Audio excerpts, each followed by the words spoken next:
I think the digital footprint associated with the Sean Combs case is massive. But also, while it's ongoing, there's new little tidbits, little nuggets that are being added to this massive collection of data on a daily basis. The Combs sons walk into the courtroom, and side note, I just thought this was kind of goofy, but Christian King Combs had Instagram storied, and it's him in the van with his brothers listening to music while they're headed to court. And which is already kind of a crazy thing, but that's okay. In the corner of this Instagram story, however, are the words, one word, early, and a bird emoji. Early bird. Okay, I don't know if he's trying to say early bird gets the worm. I don't know what he's early for because he was very late to court. They're pretty late to court almost every single day. So I don't know what the early bird is. Wait, so they show up like in the middle? Yeah, sometimes the witness is already testifying and they'll show up. Oh. So I'm not entirely sure what the bird was for, but nevertheless, nobody in the courtroom is thinking about that because there have just been too many crazy things. This feels like the least of everybody's worries. Another morning more recently, another disturbance takes place inside the courtroom. And I feel like I was telling you guys, a lot of strange things have been happening in the courthouse. And this is just another one of them, okay? So every single day, Diddy has 4 U.S. Marshals that sit around him watching his every single move. Before he even gets into the courtroom, the Marshal that we've nicknamed Messi, because he is truly like the spitting image of Messi, the soccer player, he goes in and he sweeps his hand all through Diddy's chair. It's like one of those wooden, leather cushioned chairs with armrests, nothing special, but he will lift it up, scope it out under, he'll touch all the legs, he'll push on the cushion, he'll swipe the cushion with his hands on all sides. He's looking for hidden contraband, weapons, anything abnormal, and they never find anything, of course. But they've also never really put their hands on Diddy until that day. Sure, the Marshals, they might give him like a fist bump or two, depending on the mood that Diddy's in. Sometimes Diddy will even hand Messi a Post-it note and a few nods will be exchanged. I think he's probably asking for the bathroom or something. Diddy is escorted in on this particular day. The judge then comes out and sits on the bench. Everybody instinctively stands. Judge Arun, Father Arun, humble. He says, please be seated. I don't think he likes when people stand for him. Oh, yeah. I think it's a thing that you have to do, and I think he's accepted it's part of the process, but he preferably doesn't like it. Like it, with his energy? Okay. He's always like, please be seated, unless you'd like to stand. Yeah, I think it's just very formal, and he just wants to get straight into business. So he's already into it. Let's start with GX10C 114. It's 8:30. Usually it's about 30 minutes before the jurors are escorted in. So the prosecutors and the defense, this is when they argue. This is like when the lawyer Olympics come out and they're arguing their case, they're pleading their case, and the judge is like, I'm sick of every single person in this room. When all of a sudden, as they're discussing all of this, you just hear screaming. It's not fair, Diddy! They're making fun of you in every courtroom! A woman is standing up and yelling from the last pew of the public section, and everyone in the courtroom, the prosecutors, the defense, all the clerks in the bullpen, they rubberneck. They're like 180 degrees. They whip their neck around to the back of the gallery where the yelling is coming from. Everyone except Diddy's Marshals. They're on their feet, shot up out of their seats. They're putting their bodies between Diddy, who's also turned around in his chair staring at this woman, and they're just trying to block him. I don't think they're necessarily protecting him because Messi does have his hand on Diddy's shoulder. As in like, don't try to get up. Don't try to do anything. Like no swift movements. At this point, there are now 3 courtroom officers in uniform with badges, with bulletproof vests. All of them are retired NYPD. So the court officers, they wear like the bulletproof vests and everything. Officer Riz, yes. Is Officer Riz? Oh yeah, okay. Oh yeah. So the Marshals, on the contrary, they're always in suits. Oh. They're in like fitted suits and they're pretty in shape, okay? Not that the court officers are not, but like they have different attire. That's and so interesting. I think the vests are a lot more intense for sure. Right. They're next to this woman, and when she first stood up and started yelling, I think Officer Riz, his main thing is everybody's here for a reason, and he tries to keep it as peaceful as possible. So I think that they could have been more forceful with her, but they're trying to de-escalate the situation with the least amount of resistance that is already being caused. With this woman, she is now upgraded to profanity. She has planted her feet in the middle aisle and her body weight is leaning back away from the three officers who are trying to now grab at her because now she's escalating it. They were trying to be polite. They were trying to be like, okay, let's get out of the courtroom. Even a few journalists who were sitting close to her got up and moved because it's starting to feel a little dangerous, like a little stressful, especially because she starts screaming, take out your gun, take out your gun. Wait, so she went straight from, what did she say beginning? She said, they're making fun of you, this is unfair. To Diddy, right? Yeah. And he goes straight to take out your gun? Yeah. The marshal has a hand on Diddy's shoulder just to make sure nothing happens. She's yelling this at the uniformed officers that are now like, okay, we should probably escalate. Judge Arun, who has never once addressed the gallery, like never. Okay, so defense attorneys, sometimes they'll walk in, they'll scan over the pews, see who's all here. Sometimes they'll even make small talk, like they'll open the bathroom door for you and they're kind. The prosecutors, same thing. Judge Arun, like, we don't exist to him at all. Really? Anyone that's not the attorney, the defendants, or the jurors, or the witnesses, we do not exist. I mean, he'll talk to the court staff, he'll talk to the court officers and the U.S. Marshals, but everybody else, the public, the press, Diddy's friends and family, we don't exist. There has never even been a look over the pews. There has been nothing. This is the very first time. He looks into the gallery, past everybody. Please escort her out of this courtroom now. And his voice is clear, it is firm, there is no panic, there's nothing. He's like actually staring daggers at the gallery. He's like staring at this woman. Like, you guys need to get this woman out of my courtroom. So the officers escort her out, and then Judge Arun instantly goes back to business. That's it? And she walked out? She walked out. She did a few interviews outside. It appears that in the interview, she's saying that it's unfair that they are smearing a black man's legacy and that they're doing this. And she's saying he's perfection. Diddy is perfection. This is a black man's legacy that people are laughing at. Diddy, everyone laughs in every courtroom in here. I don't think it's funny for people to laugh at a black man legacy being destroyed. Black American legacy figures, father figures, extraordinary excellency, black excellence. Sean John Combs is inspirational. He is perfection walking. It appears that she was perhaps in the overflow rooms for the whole trial. This is the first time we've seen her in the actual courtroom, but I have seen her since like the first day. I'm sure in the overflow rooms, they're making more comments. Because the overflow rooms, it's a TV, it's a screen, there's no judge. They have court officers in there, but it's not disruptive. If you talk in there, the jurors don't hear it. It's not as intense in terms of court rules. So I have heard from other members of the press, like sometimes they prefer the overflow rooms because if they can't hear something, they can literally, hey, did you get what they just said? Whereas in the main courtroom, you cannot speak. So I've heard some of that. So maybe she's heard people giggling in the overflow rooms. Maybe they have been making comments about the defendant. I'm not entirely sure, but she's saying that they're making fun of you. They're smearing a black man's legacy. Now, these have now gone viral on TikTok, these little interviews, and people are commenting, it's not about race. Some people are saying, oh, okay, so he's perfection, but like, what about SA? What about domestic violence? Side note, there is a sketch about her. The sketch artist, like instantly yes. As this is happening, you just hear like frantic, you know how I tell you when they get really excited, it's like shh, you just hear the noise of the sketch. Yeah, they sketched her. Now, I will say, when she was in the main courtroom, she had a scarf around her head, not for religious reasons, but because she's actually not allowed in the courtroom. Apparently, she was trying to conceal her identity and made it to the 26th floor into the courtroom. And now Diddy was all the way leaned to the side. His family has not arrived yet. And he just seemed intrigued by this woman. And so were we, because we saw this woman on the very first day. Like, this is during jury selection. And I recall this. We see her outside of the courthouse as we're lining up to go into jury selection days to get into the courthouse, and she is wearing a uniform.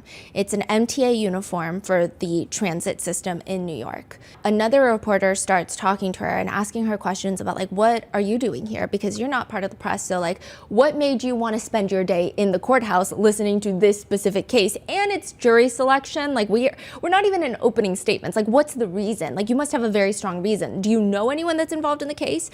And she was explaining that she also had very tough life experiences, and she can relate to some of the people in this case. And she's hinting at the fact that she has maybe perhaps lived through domestic violence.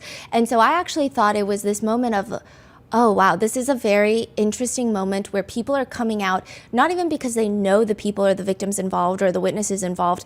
They support people who have gone through similar things. Because yes, he's innocent until proven guilty. However, the domestic violence, it's on video.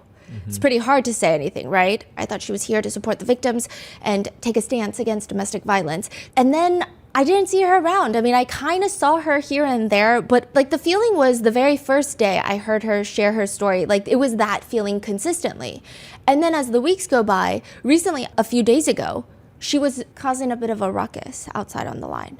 So when we got separated into public and press, all I heard was something about YouTubers and Gene Deal, because there's a lot of content creators in the public side, and so she's mainly interacting with them, and I think she was like getting into a fight with a content creator. I'm not entirely sure.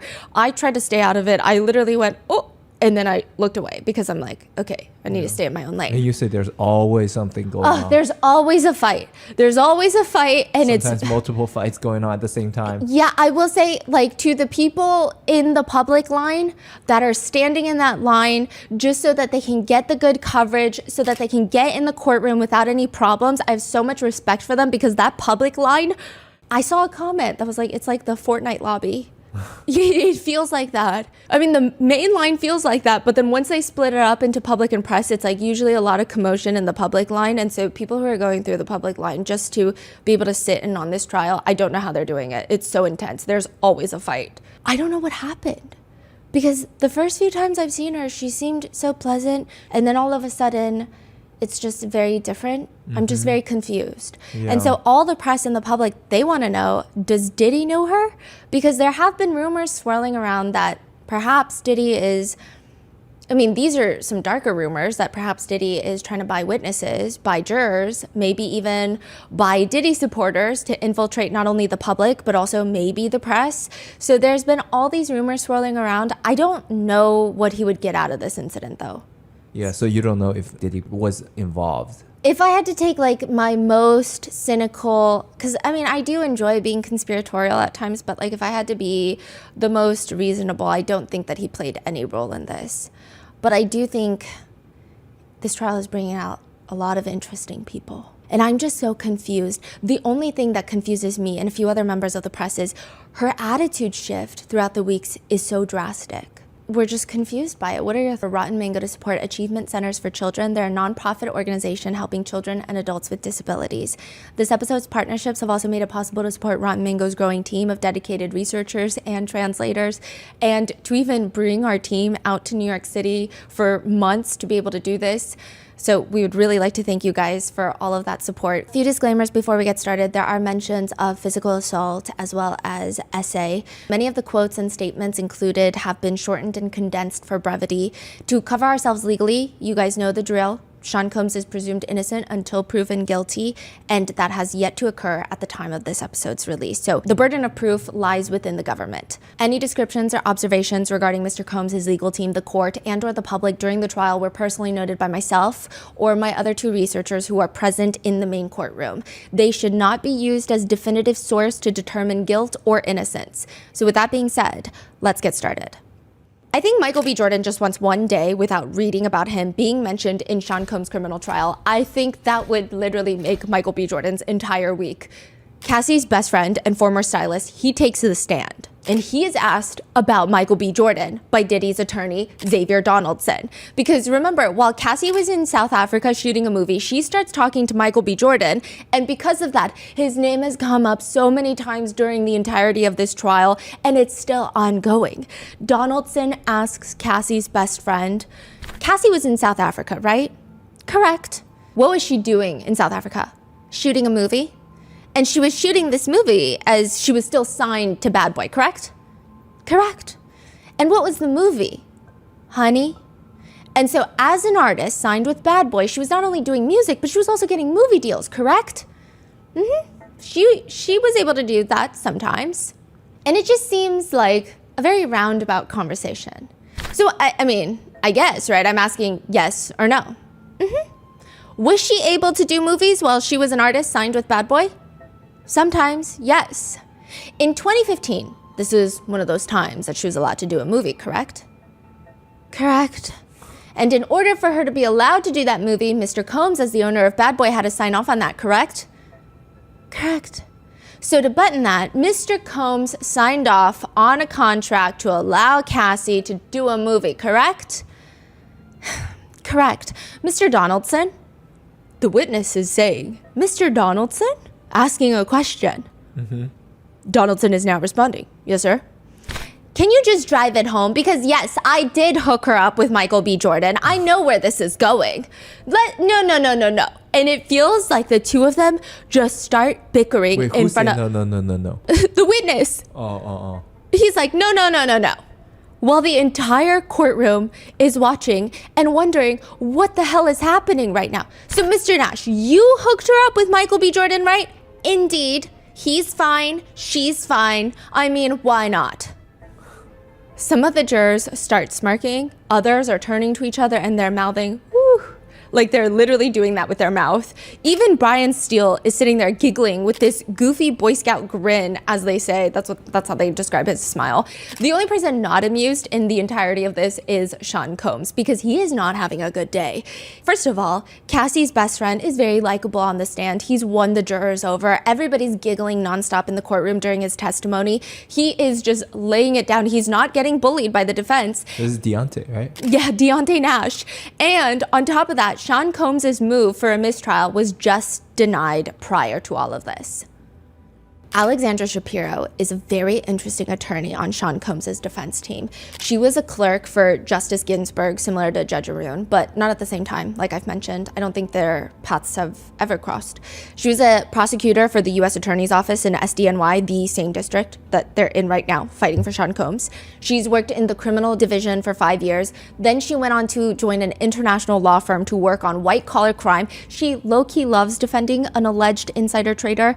And I say that with fear coursing through my bones because these are very serious people who would probably eat me for breakfast, lunch, and dinner. So the reason that she's on Sean Combs' team, though, is very interesting. She's actually known for her work in appeals. That's her main focus. She's even said in an interview, I usually get retained after somebody else lost the trial, but I do sometimes get involved at the trial level as well. She basically states it is critical if a client has the resources, aka just money, if they have the money to have someone with appellate experience during the trial. She states, quote, one of the most frustrating things for me as an appellate lawyer is to find that something important wasn't preserved during the trial. It's totally understandable because trial lawyers are in the heat of the battle and focused on contesting the government's account of the facts. Which means her being added to this defense team, being present during the entirety of the trial, she's probably there just to focus on procedural compliance and the application of the law as a whole. I don't even think she's there for the fact-finding of the actual case or jury persuasion, like the other trial attorneys. I mean, that might change as the trial ramps up, but I highly doubt it. It seems like she is here to make sure that the trial is running to the letter of the law. And if it's not running to the letter of the law in a way that benefits their client, then they need to swiftly take care of it. Of course, all in favor for Sean Combs. She's not the judge. It's not like she's there just for the pure idea of making sure each trial is just and fair, legally speaking. She's there to make sure absolutely everything is in legal compliance so that if there is a verdict that is perhaps unfavorable, it is likely that she will start on the appeal, if not already, because who knows? So usually attorneys that focus on appeals, they really only enter the conversation after the verdict. But when you have that much money, hundreds of millions of dollars at your disposal, I mean, why not get her started right now? Basically, Alexandra Shapiro is there to consider all of these things, which is likely why we don't see her doing cross-examinations. Her husband did come in and do a cross-examination. He was recently retained. Yes, and he recently did a cross-examination of Dr. Hughes, which is, she's a forensic psychologist. And I will say, nothing that notable came out of the actual testimony itself. The defense kept trying to get the whole testimony thrown out. The judge did not go for that. However, the cross-examination by Alexandra Shapiro's husband was very intense. He was kind of aggressive. Well, kind of is nice. He was very aggressive. very aggressive. It's like over aggressive for what? Yeah, it's kind of like, I think it's similar to when Tenny Garagos does a lot of the crosses on law enforcement. I think we get why there's aggression, and we get why the defense, not the defendant, the defense team might be frustrated, because as attorneys, they have to protect their clients. And they're thinking, this is overkill. You did too much on this. This is not maybe to the way that we've seen it before. I can get that there's passion that can come off as aggressive, but to someone sitting in the courtroom, it just feels like, why are we mad at people for just doing their jobs? Like, they don't even know your client like that. Yeah. It's not personal. Why are you getting so angry? It just feels like, are we just angry at the world right now? Like, it's maybe not the best thing to show the jurors, is my opinion. Now, Alexandra Shapiro has not done a cross, and she always looks incredibly stressed. Like, she looks more overworked than anybody else on that team. If I have to guess, and I thought about this all the time, because I have had a few bathroom run-ins with her where we're just like standing next to each other, washing our hands in the sink, and it's very uncomfortable. But I mean, I'm sure she's obviously a very, very talented person, and very scary in a good way. She knows what she's doing, but she seems incredibly stressed all the time. She's not a small talker. And so the feeling that we get is that she seems like she specializes in appeals. She has great attention to detail. Most attorneys that specialize in appeals do. I feel like she's the type that likes everything perfect. She likes her T's crossed, her I's dotted, and now there's so many hands in the pie. She just seems very wound up. I'm setting the scene, because you kind of have a boys club with Brian Steele, Xavier Donaldson, Diddy, and sometimes filibuster Mark Agnifilo will join the boys club. And then the other attorneys just do their own thing. And she just sits at that same table like, can we just please get it together? Like, that's her vibe. Can you guys not be giggle-gaggling right now when there is very serious problems that we have to address? That's her energy. See, I do find this very interesting when you throw like 7-8 top lawyers together on a case. That dynamic must be crazy. Yeah, so Mark and Tenny are the leads. They seem the most stressed out because they're overseeing probably all the other attorneys, okay? Yeah. Tenny is probably a little more stressed, perhaps from her pregnancy, and also perhaps because she's the one handling most of the evidence, it seems. So lots of back end stuff. Mark seems more like front end. I have no clue. I don't know if this is true. Alexandra Shapiro, she seems very stressed. Brian Steele, Xavier Donaldson, Nicole Westmoreland, and Anna Esteveo, they do this thing where if they are doing a cross-examination that day, it's like the most stressful I've ever seen them. And then the next day when they're not doing any cross-examinations, they're giggle-gaggling. Brian Steele's falling asleep. Brian Steele will watch another defense attorney on his team make a mistake, and he'll just be like, why'd you do that? I wouldn't have done that if I were you. Because I guess when you're the leads, you're in charge. Whereas they have their very specific roles, and I'm sure they work really hard at their very specific roles. But it's very interesting. But Alexandra Shapiro, perhaps she's overseeing the whole thing. She seems very stressed. Now, regardless, she stands up, reaches for the microphone. The jurors are out of the room. When was this? This was like a... midday? Midday. Oh, okay. Jurors are out of the room. She's in front of the gallery. Like the gallery, we're all sitting there. And she states, Your Honor, respectfully, we are going to move for a mistrial at this time, based on the prosecutorial misconduct that went into this. A mistrial, which means forget everything that just happened, and let's do it all over again from the beginning, with new jurors, new jury selection, new everything. And this is like weeks into it, right? Yeah, this is weeks in and probably millions of taxpayer dollars in. Which is great for the defense, because that means that to a degree, the defense knew what they were getting into before the trial. Like, they kind of have an idea based off the charges, based off of things in discovery, like where the prosecutors are going to lead it. But now they have a really good idea of like the valuable evidence the prosecutors have, the key points, the key witnesses that they're bringing in. But now they can spend a lot of time to exploit all the flaws in any of their evidence and any of their arguments for the retrial. I mean, this is their dream. Like, what in the hell would even cause them to try and move for a mistrial, though? You can't just say it because it's not going well for you. Like, you can't just be like, you know what, Judge, I just kind of maybe want to start over. Like, can we do a do-over? Can we redo? Yeah, let me take it from the top again. Like, you can't do that. Something has to happen. And it is because of one of the most unexpected unexpected witnesses that takes the stand. Could you provide the court your first and last name and spell your first and last name? Lance Jimenez, Lancejimez. Good morning. And who is your employer? The City of Los Angeles Fire Department. Lance Jimenez is an arson investigator for the LAFD, and he describes his job as, and this is literally what the mistrial is based off of. We're basically detectives for the fire department. We work hand in hand with LAPD to work on the crime of arson, which is intentionally setting felony crimes. He's been doing this for the past 14 years. He's investigated well over 1,000 cases, probably 1,200 cases, maybe more. So what is an arson investigator from Los Angeles doing all the way in New York City, sitting next to Judge Arun, and might be the testimony that leads to a mistrial in this case? Like, it's so random. Kid Cudi. Investigator Lance was the one that was called out to the scene when Kid Cudi's Porsche was set on fire. He was the lead arson investigator, which again, what does this have anything to do with the attorneys asking for a mistrial? I'm gonna give you the exact line of questioning and you see if you can spot the reason why the defense demands a retrial. Prosecutor Slavic asks Investigator Jimenez, did you collect any other fingerprints in this case? There was, the victim had informed me that he had somebody come and print his house from a previous trespass, and that person recovered 2 fingerprints on his glass front door, and that person put those on print cards and turned them over to me. So to give you context, remember how Kid Cudi's house was broken into, allegedly, by Sean Combs and Rube, the security guard, while Capricorn Clark is crying in the car outside? Well, it appears that Kid Cudi might have hired a third party to come out and take fingerprints from his front door just for safety reasons, because honestly, I would too. Well, Kid Cudi gives those fingerprint cards over to Officer Jimenez because he was like, yeah, that was a month ago that my house was broken into and now my car has been set on fire. Here are the prints. Yeah. Do with that what you will. Did they find out? Who? The prosecutor asks, what did you do after obtaining these print cards? The print cards were sealed in an envelope with a person's signature, and then I put them in another envelope I sealed for evidence and turned them into LAPD for print analysis. What do you mean by putting them into evidence?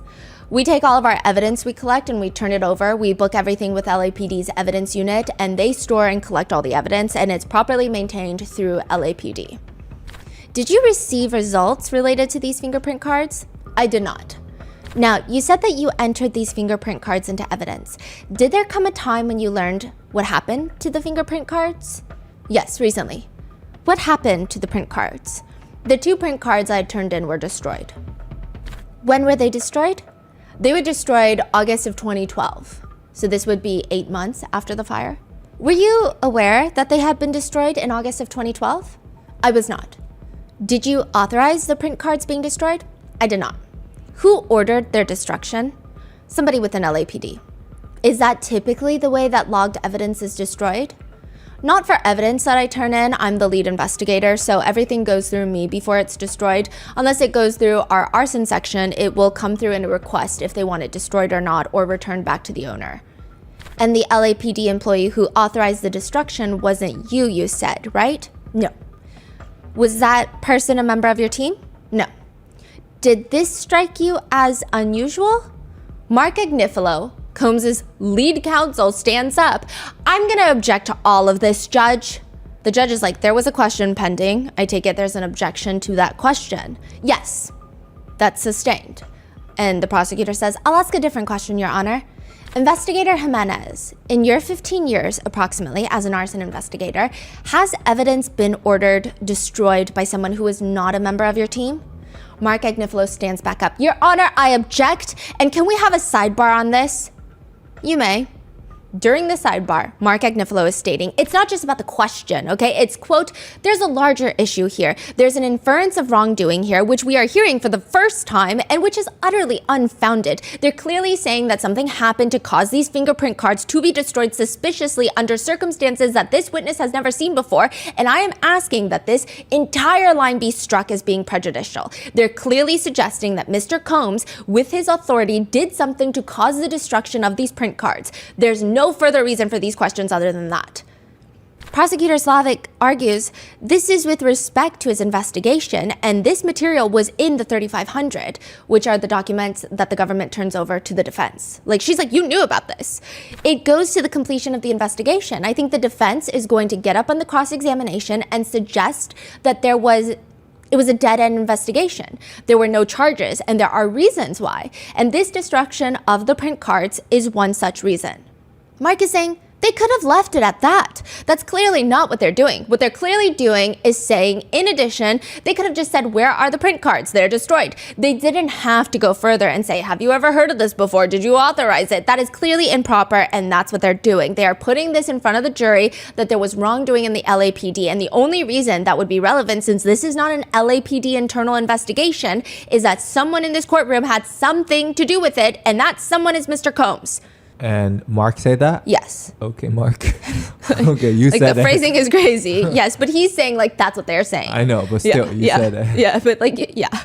Now the judge disagrees. Hold on. Again, that's not how I would have taken it. I understood the questions as they were coming in, as drawing the sting from the potential cross-examination that would show the destruction of the fingerprint cards as reason to question the entirety of the investigation of the arson incident.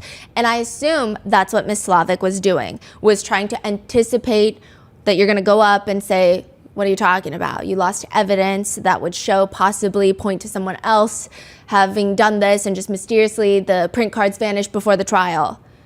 But the defense counsel doubles down, saying, why would they ask the last question though? There's no legitimate reason consistent with their explanation. They did this not for that reason. They did this to suggest something improper happened. And it's not just an LAPD matter, because they wouldn't have asked all the other questions. In 15 years, have you ever heard of, it's suspicious. They're making it suspicious.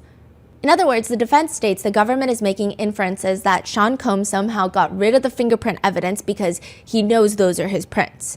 Mark Agnifilo says this has caused prejudice. He says, and I think, and I have to just say it the way I think I see it. I think what the government has done is outrageous. And I haven't used that word all trial, which I'm like, okay, I feel like he's got an outrageous limit that he uses per trial or something, because that's such an odd. I haven't used that word all trial, but I'm using it now.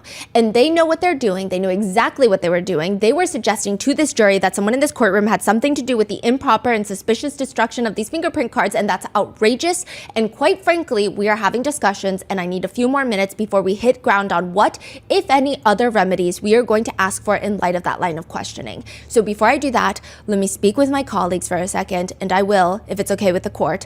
I know we're trying to get the jury back in the box. If I could have a few minutes, 2 minutes, 3 minutes, just to discuss with my colleagues. After a group discussion amongst defense counsel, they move for a mistrial.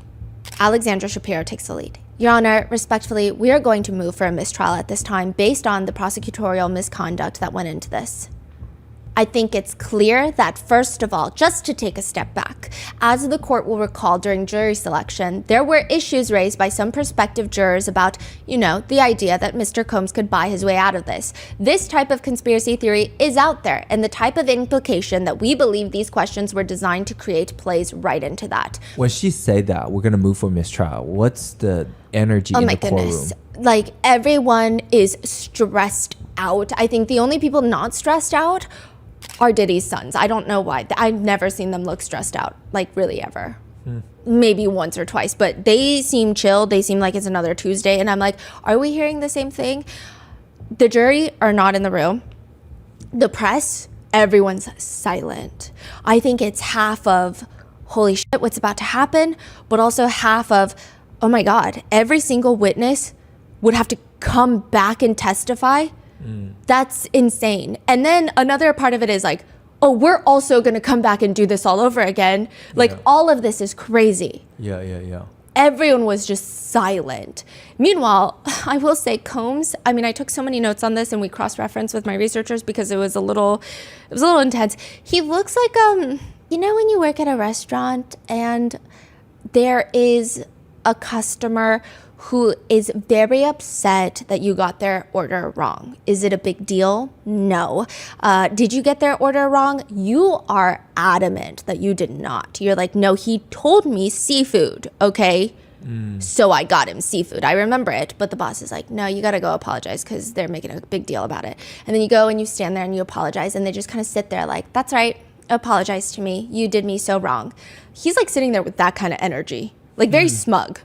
Like, I was wronged. There was a time where he glances back to the press pews like, are you hearing this? You're hearing it, right? And it's just like, okay. Wow. Yeah, it was a very interesting moment. But Shapiro continues.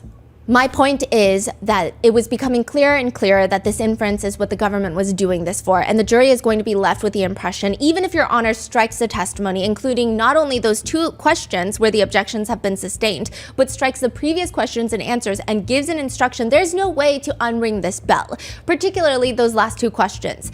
First of all, it's clear from the last 2 questions that respectfully, what the government was doing here, there's just no reasonable way to interpret their motivation other than they were trying to plant an idea in these jurors that Mr. Combs was responsible for the destruction of these fingerprints, and there is no other reason. But the fact that only those 2 fingerprints were destroyed by someone inside is kind of crazy. Have they investigated more into that? No. The only potential non-sinister outcome could be a logging error in the LAPD. Another thing is, the evidence of the fingerprints were not taken by the LAPD, so they could have thrown it out as it's not even taken by us. Even if it matches anything, what does this have to do with us, I see. But I guess the point being was... Right. Yeah. Maybe it's just someone made a mistake, but now you are painting a picture as Diddy's paying someone in... Yes, but it could also work the other way of perhaps he did. Do you have proof of it? If you don't, then you can't ask these questions. Right. So it could be either one, right? Yeah. I don't think anyone in the pews would be surprised either way, I guess. So we respectfully submit that the only proper remedy to cure the outrageous prejudice caused by this is a mistrial. Prosecutor Slavic argues, Your Honor, respectfully, a mistrial is absolutely unwarranted here. There was a good faith basis for the questions asked by the government. I've been over those good faith reasons, and I simply think that there is no prejudice here, much less incurable prejudice that would require a mistrial. There's a moment of pause, and honestly, it was 2 seconds, but it felt like forever. And I'm like, oh my gosh. So the judge is about to make the call right now. Yes. 2 seconds, he's deciding. Yes. And he was reviewing all the transcripts during the break while the attorneys were conferring. But it was definitely an interesting moment. Everyone's just holding their breath of what is about to happen. And the idea of, again, the witnesses coming and doing it all over again. Yeah. Testifying, getting cross-examined all over again. Yeah. The judge ponders for a brief moment because his brain runs on 10 times speed, and then he states, the application for a mistrial is denied for the reasons stated by the government. In addition, I'll just offer the following, which is, as I said, there were no objections to the questions that were asked up until the last 2. As to those questions, the objections were sustained, so there was no testimony from the witness pertaining to those questions. Basically saying, if you had a problem with all the questions, why did you only object to the last one, and then now you want to cry about it? Yeah. Well, that's not how he said it at all, but that was the energy that we were receiving. He further states, the jury has been instructed and will be instructed that they are not to consider questions from attorneys or statements from attorneys as evidence, and they are presumed to follow those instructions, which we will give again. So there is absolutely no testimony from the witness that was prejudicial in any way, shape, or form as the court sustained the objections that were raised. So I don't think that there's a problem of the jury being left with an improper inference or a bell that's been rung and can't be unrung. And as the government points out, to the extent there was any prejudice, I don't believe that there was any. That could be cured by striking the testimony and giving an appropriate instruction to the jury. So for those reasons, the motion for a mistrial is denied. Which then Alexandra Shapiro argues that the jurors should be told not to consider any of the questions and answers in this line of questioning because the government's questions were improper, which leads the lead prosecutor, Comey, to stand up. Your Honor, if I may, it would be deeply prejudicial and unfair to tell the jury that the government did something improper. Perhaps Your Honor could instruct instead the jury that they are to disregard both the questions and the answers and that they are irrelevant to this case. Basically saying that the government counsel is asking improper questions, which the judge agrees with, and ultimately the jurors are told that. Basically, that whole line of questioning is irrelevant. And in that moment, Sean Combs does not look happy that the move for the mistrial was denied. He's almost side-eyeing his attorneys. And when the judge is giving the jurors the instructions, he's looking straight ahead, again, as if he has been so wronged. And he's like, yes, jurors, are you listening to this? Very interesting. Which, side note, netizens online have been commenting on this, with most people thinking that the move for a mistrial was goofy, others finding it sinister, some finding it reasonable, with one netizen comments reading, grounds for appeal, the jurors already heard the tainted question. So they're saying this is already an appeal in the process. Alexandra Shapiro is working on the appeal right now. Others joke and argue. The defense really said, you can't ask that question. That makes our client look so guilty. Be so for real. Another comment reads, this case is incapable of becoming more bizarre. Others are writing, perhaps more in fear, the judge better stand strong because we don't want this man walking free. Accountability, please. Others write, no, he's gonna walk, and you guys don't be surprised when he does. And here's the thing. I just know that Sean Combs goes back to his cell at the end of every night, and he has a whole list on his wall of every single attorney, and he has little strike marks for them. And this has been a running conversation between me and my researchers, because you cannot tell me that this man is not, at times, spiteful. Sometimes the way he looks at his attorneys is I can't think of any other way to interpret it other than, hello, are you dumb? Are you dumb right now? Like, what am I paying you for? If you don't stand up and object right now, like, those are the looks. Like, you just can't convince us otherwise. And the next person to testify is Deontay Nash, and the defense is gonna have a really, really hard time trying to discredit Cassie Ventura's best friend. Prior to the mistrial ordeal happening, right before Deontay Nash gets on the stand, is the mistrial, the move for the mistrial that gets denied. So let me set the scene first. The morning did start off rather normal. Even Sean Combs seems like he's in a very calm mood. He sits down at the defense table, but only after giving his supporters in the public section hand hearts, giving them prayer hands, giving them a nod, and then the press just get like a look over and a nod. And then when he gets down, there is like a bird's nest of Post-its just sitting in front of him. He's going through them. Perhaps it's his notes from a previous day. Perhaps it's from his attorneys. Mark Agnifilo sits with his arm draped around Combs' chair. The two look like they're on their first date at the movies or something.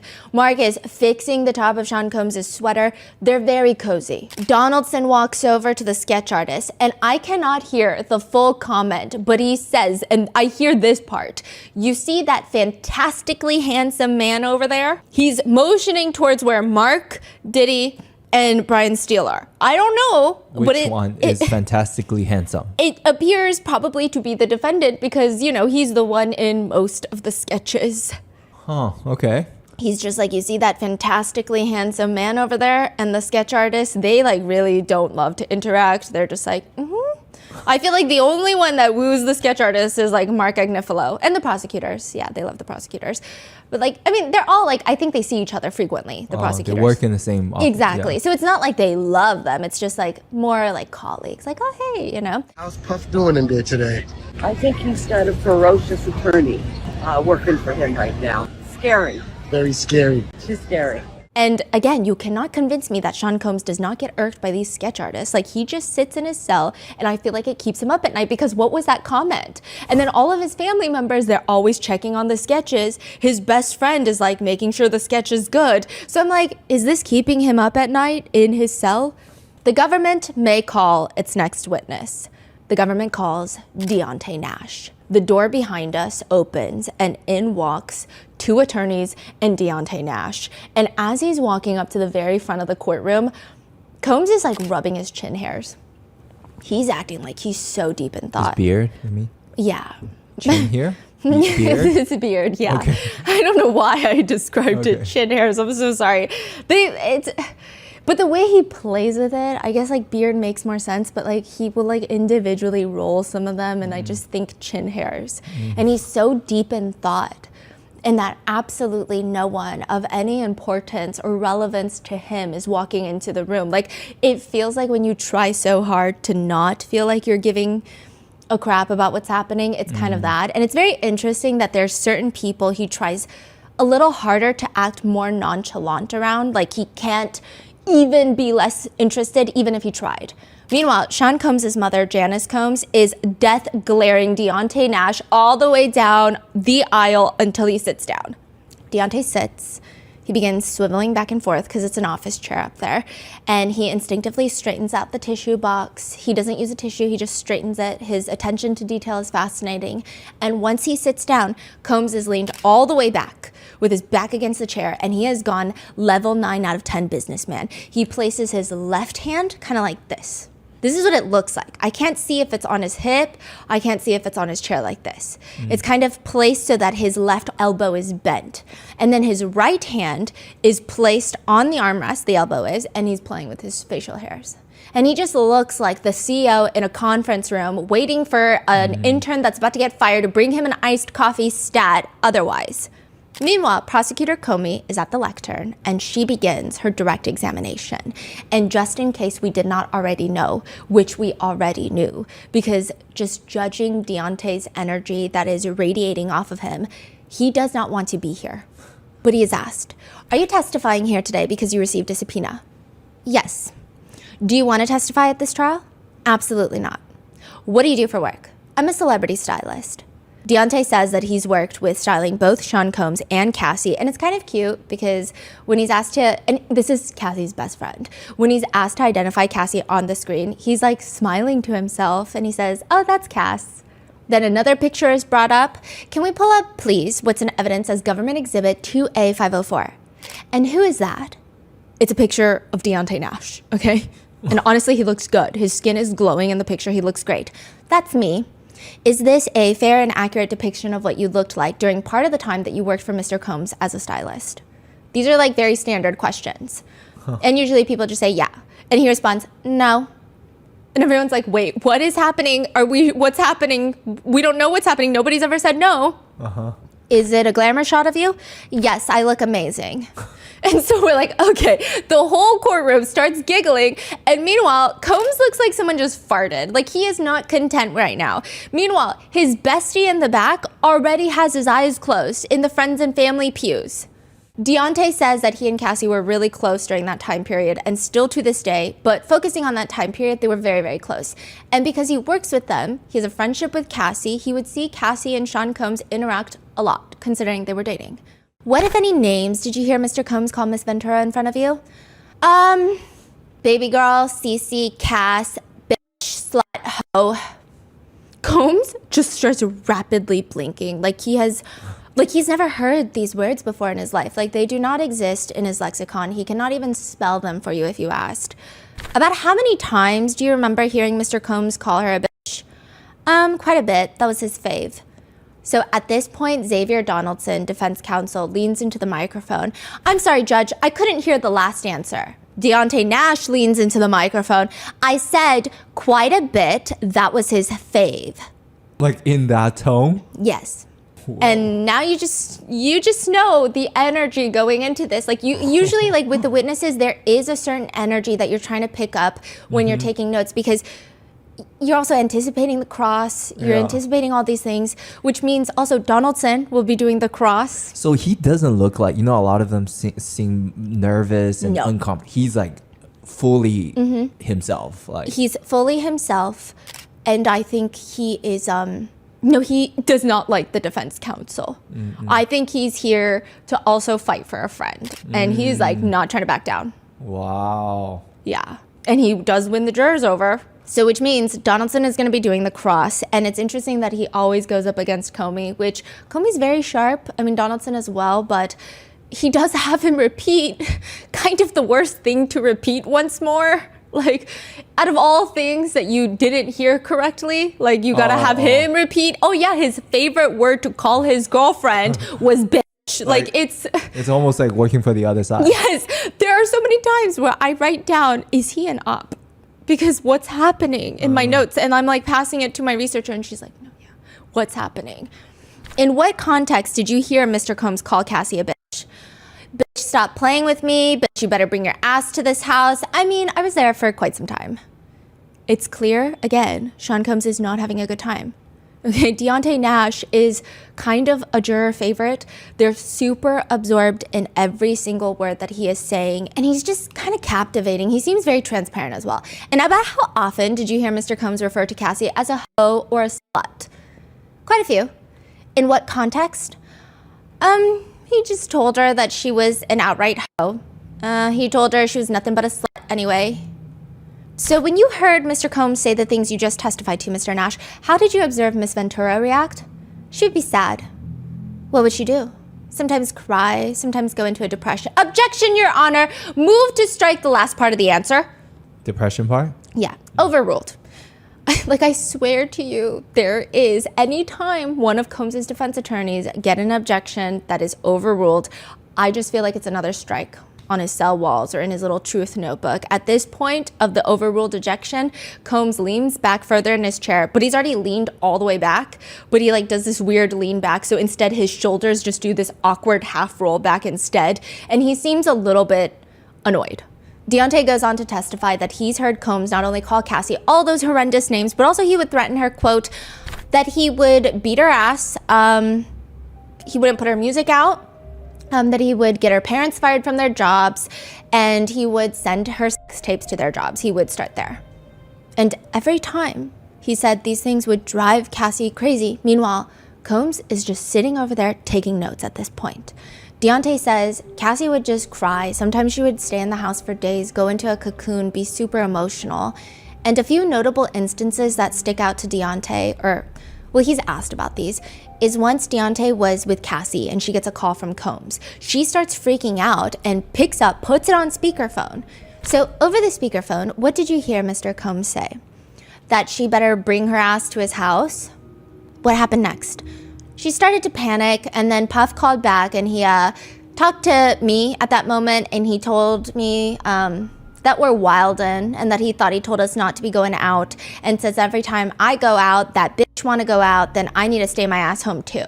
The jurors are head down taking their notes. Like, they're in algebra class. Like, they are not missing a single word. They're taking down everything. A few of the Combs family and friends are starting to fall asleep, so like, there is a weird juxtaposition. They're sleeping. The jurors have never been more engaged. And then there's the Vanity Fair party. Could you explain what a Vanity Fair party is, please? A Vanity Fair party is the Oscars after party. So this is in 2014. Deontay, Combs, Cassie, and Derek, another stylist that's supposed to go to the after party, they get there. And who did you arrive at the party with? Cassie.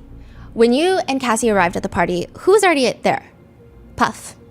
What interactions did you have with Mr. Combs at the Vanity Fair party? He said, I thought I fucking told y'all that she needed to wear her hair up. Let me back up. How was Miss Ventura's hair styled when you arrived at the party? Oh, she looked bomb. And the jurors start giggling. Even Donaldson is half laughing while he blurts objection into the mic, which promptly gets overruled. And at this point, I would like to think that there is steam radiating off of Sean Combs' head, but he seems relatively, like he's keeping it in well, but it does fall apart later. And then Deontay starts. And when Mr. Combs came and had this conversation with you, what did he say? I thought I told you she needs to wear her hair up. What did Mr. Combs do physically when he said that to you? Grabbed me by my jacket and lifted me up. What? What was Mr. Combs' tone as he was grabbing you by your jacket and lifting you up? Angry.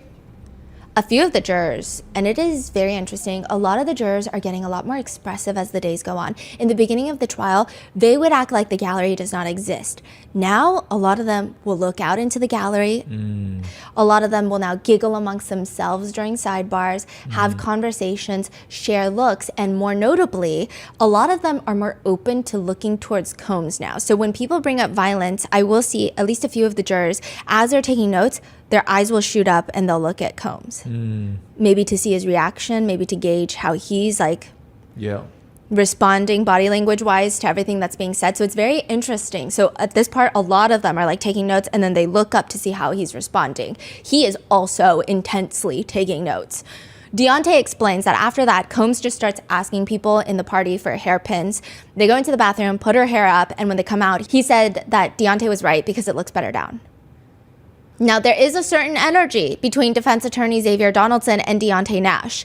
I don't know what this energy is, but it is something, and I say that because Donaldson is the one that's going to do the cross. And on the way out, at the very end, after all of this, like this in hindsight should tell you there's some energy there, okay? After a very overly lengthy cross-examination, as Deontay is leaving the stand to leave this courthouse to fly back to Los Angeles, he leans over at Donaldson.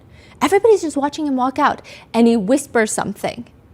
And Donaldson looks a little phased, which we'll get into that. So there is some sort of energy, but even during the direct, when Donaldson would object something like, I don't know, maybe something myself or someone like Deontay, we are not attorneys, we don't know why he's objecting sometimes, Deontay Nash will just look at Donaldson with like a slightly annoyed, slightly amused expression, like you're objecting again, like that kind of face. For example, one question, Comey asks Deontay, what if any role did you play in helping her record music during her relationship with Mr. Combs? I helped her pick songs. I probably should have been called an executive. Objection. He was saying I probably should have been called an executive. Okay, so it's like, what are you objecting? Yeah, and then prosecutor Comey just offers, I can ask another question. All right, that's the judge. Deontay Nash is just staring like, what are you doing, sir? Combs is also staring at him like, what are you doing, sir? I mean, Combs is very clearly involved in every part of his trial, which is completely normal, but it's very interesting. So even later in the day when there's a break where the attorneys are arguing on whether or not something that they can admit into evidence, and this is just giving you an idea that I don't think that I'm over-reading into him staring at Donaldson. Brian Steele gets up and he says something to the effect of, on that, Your Honor, just, I think you said something earlier in the trial. If I'm misquoting you, I'm not trying to do that intentionally, but something like this. This is a trial by rumor, I think you said. Which the judge did say something like that, but the word that he used was gossip, not rumor. Well, Combs whispers, Brian Steele leans down, Sean Combs whispers, and he shoots back up, gossip, sorry. And that's how I feel about this. I don't think the argument itself is necessarily pertinent, but I don't want you guys to think I'm like reading into Sean Combs looking at the attorneys when they do the, like in any of these situations. I just feel like he's very, very closely paying attention to almost everything but his own mannerisms. Because during another break, his sons walk in late after lunch. So they walk in late in the beginning of the day. They walk in late after lunch and... Oh, their lunch break is over and they came back late. Yeah, and one of the family friends is holding like a Chick-fil-A nugget box. So there's that. And Combs starts tinkering with this rolled up Post-it note. I mean, clearly the Post-it, there was like something written on there. Perhaps he wanted to get rid of it, what have you. He rolls it up and he starts rubbing it, kind of pushing it into his lips. It feels like he's unintentionally doing this motion, almost like how you would put chapstick on, but not gliding it, just like tapping it. But the Post-it is rolled up like how one would roll up a bill to snort a line. That's the only way I can describe it. It was so weird. Both my researcher and I wrote it down independently, and then we got back home and we're like, it was like a bill to snort cocaine, no? Yeah, it was like so distinct. But continuing on, Comey asks, I want to talk about another time you witnessed violence. Was there a time when you and Cassie were cooking in her apartment before Mr. Combs became violent? Defense attorney Xavier Donaldson passionately stands up. Objection, judge. Form of question. I'm sorry. Objection. Sorry. Side note, the judge has told everyone repeatedly, attorneys, object, say objection, and then if the judge asks for grounds, then you say the grounds. Okay. Otherwise, he can usually tell by the context because he has a live feed and he will either overrule or sustain. Usually he will do that without even asking for the grounds. Donaldson is trying so hard to stay on the judge's good side. I think the whole defense has probably been irking the judge recently, so they're on their best behavior. And he's just profusely apologizing. And he's like whispering into the mic, sorry, judge, sorry. To the point where even the judge kind of giggles and then they move on. Now, do you remember in Cassie's testimony where we were shown a picture of her eyebrow where she has an injury and she states it's because Combs came over unannounced and wanted her to pack for a trip for a music festival in Canada that Drake was hosting, but she had fallen asleep. Deontay was there. And he says, Combs just comes into the apartment that day and saying that he wants to talk to Cassie. So the two of them head over to Cassie's room, and what happened after they went into the bedroom? He grabbed her as they were walking out. He grabbed her like by the hair and back of her shirt and started pushing her out and was like, I don't give a f***. You're gonna get the f*** up out of my house. Y'all going to get the f*** up out of my house. Deontay says that he tried to intervene, but Combs just started, quote, well, he was more so like popping me in the back of the head because I don't have hair and grabbing me by my shirt and pushing. When you say he was popping you in the back of your head, what was he doing to your head? Like, like a slap. You like pop someone in the head. Deontay is just like motioning for the jurors and they're all like looking at him, doing a popping motion, and then they're all looking down and taking notes. Meanwhile, Combs is incredibly stoic in like a, I don't know who you're talking about. That just could not be me. And the Combs sons, they look bored. Deontay Nash continues that afterwards, Combs just starts berating the two of them. Who was he berating? Cassie and I. What was Mr. Combs saying as far as you can remember? We're not going to be playing with him. We can just take our broke asses and ride into the sunset. Damn. Deontay states that he heard Combs tell Cassie that she fucked up and that he was going to put her tapes on the internet. He was going to release them on schedule, and that he was going to first start by sending them to her parents' jobs, and then was going to get them fired, and that her brother was a bitch, and that Puff was the only one that protected her. Combs has been frozen the entire time, but it seems like subconsciously he quickly looks over at Comey and the jurors, I think perhaps to gauge their reaction, because it's a pretty intense statement. Meanwhile, Janice Combs, Sean Combs' mom, takes off her sunglasses and starts kind of brushing stray hairs from her wig. But Deontay is not fazed by this threat. He told Cassie, I said, well, girl, if he wants to release the sex tapes, then let him, because he's on them too. How did Cassie respond when you said that Puff was on the videos too? She said that he wasn't on the videos, that it was him taping her with other guys. And did she say what she was doing with those other guys? Yeah, having sex with the other guys. What did she say about whether in that moment in 2013 or 2014 she wanted to have sex with other guys? Objection! That's overruled. That she didn't want to. And what did she say about why she was in that moment? Because Puff wanted her to. He later states that in a fit of anger, Combs comes over to Deontay's house to search for Cassie after an explosive fight, and she ends up not being there. But, quote, Puff came in and he was like, where the f*** is she? He started looking all around my house, in the closets. He went in the oven. I don't know why he looked in the oven. And he asked me where she was. A few of Combs' family and friends are shaking their heads with their lips pursed like, this is all ridiculous. So take that as you will. Maybe it's all ridiculous because it's not true. Maybe it's ridiculous because, that is kind of ridiculous to be searching in an oven. I don't know. Meanwhile, Combs is literally a statue. He's not moving.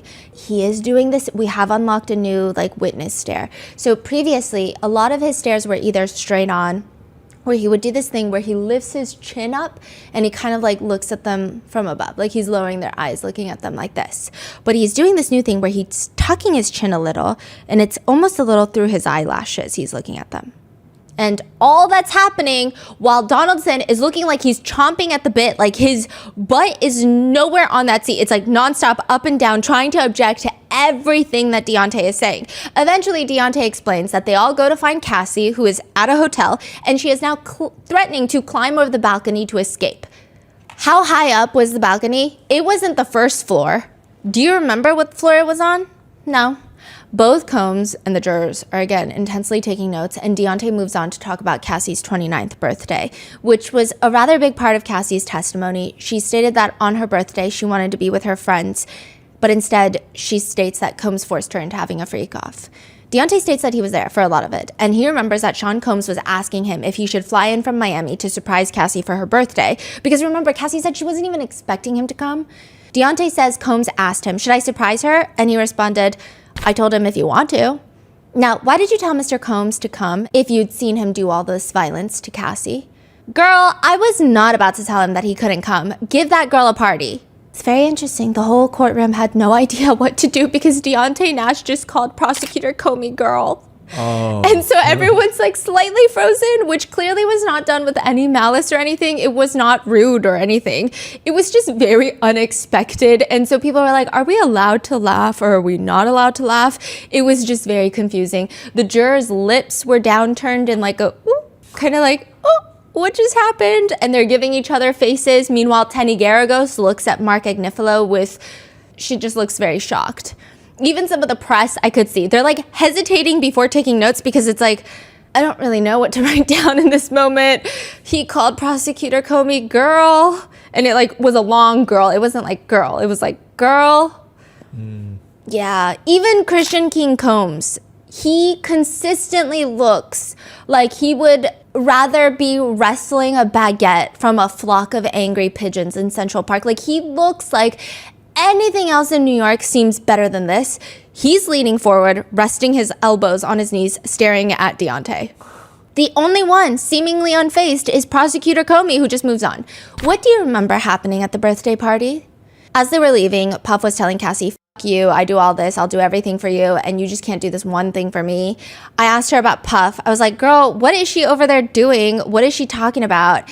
And Cassie said, girl, she's just mad because I don't want to go to the hotel and freak off with him. In the courtroom, Combs has his chin all the way up now. So he went from tucked to up, and he's looking down at Deontay Nash. even though Deontay Nash is sitting higher than him. Deontay Nash states that ultimately after the karaoke, Combs makes Cassie go back to her place and start packing a bag. What do you remember Mr. Combs saying? Y'all girl gonna get some dick tonight. What is your relationship with Cassie like now? Very close. How often do you talk? Pretty often. Have you discussed the substance of your testimony here today with Cassie at all? No. Has she discussed the substance of her testimony, if any, with you at all? No. About how many times have you met with prosecutors in connection with this case? Too many. Now, side note, so many people are catching strays during this entire testimony, including the prosecutors. But Deontay is asked about a guy later named Rob Holiday, whom he refers to as a low-budget producer. And even when prosecutor Comey asks him about their meetings, I mean, yeah, she's trying to prove a point, but it's so clear he doesn't like the prosecutors either. About how many of those meetings did you cut off and end early because you did not want to continue participating in them? Probably all of them. And with that response, a lot of the jurors are smirking at each other. Because I guess same. Deontay says he feels no hatred for Sean Combs. It's just not in him to feel hatred for someone. And that even after everything, he still has reached out to Combs on certain occasions. And with that, the most unhinged cross-examination begins.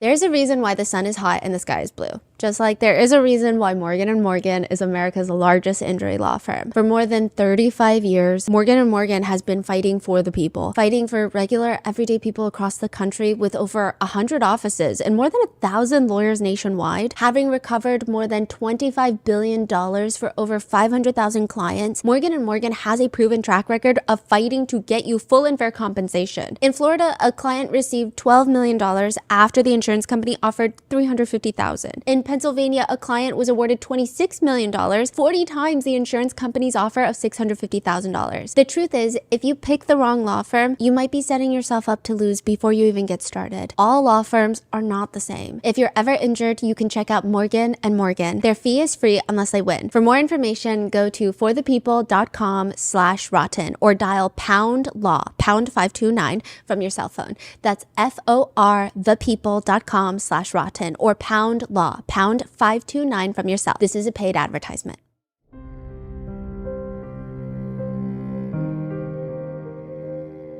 Do you guys remember Xavier Donaldson's previous cross-examination, the very first one that he did that had me so incredibly puzzled? Correct. I am here, the corrects.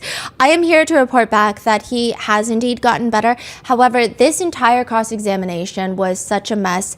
I feel like the defense attorneys, they all have very distinct cross-examination styles. I think Nicole Westmoreland is quite confrontational and authoritative. I think she works best with witnesses who do not stand their ground that strong. I think she could convince me that I grew a third leg on last Tuesday. I would say, yeah, because the way she asks questions is so confrontational and I'm so not confrontational, I would just go with it. Brian Steele has a Southern gentleman flair, but is relatively most of the time pretty straightforward. Anna Estevao is quite collected most times. She's a bit more neutral in her questions. Mark Agnifilo is a charmer. He likes to disarm people.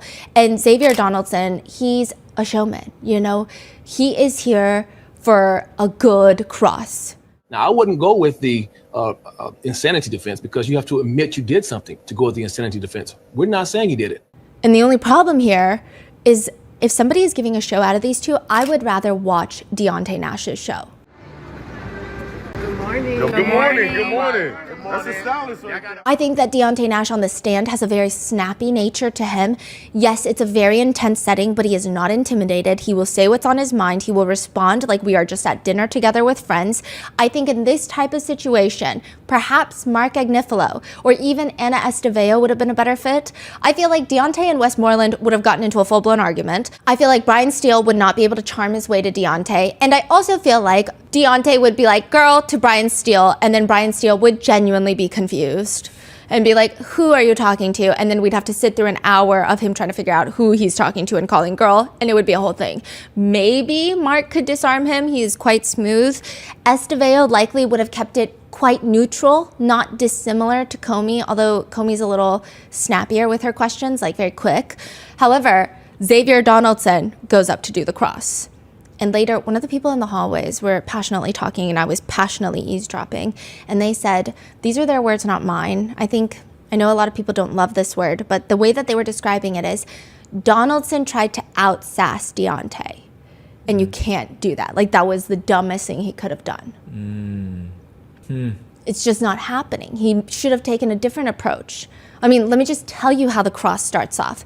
Donaldson walks up to the lectern. Good afternoon, sir. Good afternoon. Deontay asks him, how are you? Oh. Okay. I'm pretty good. Thank you. How are you? Blessed. Donaldson is at a loss for words, and he hasn't even gotten to the first question. He just repeats the answer like he's got to let it soak in. Blessed. Then he hits him with I'm going to ask you to speak up as loud as you can so that the last person in this jury box can hear you, which, just a side note, we could hear Deontay just fine.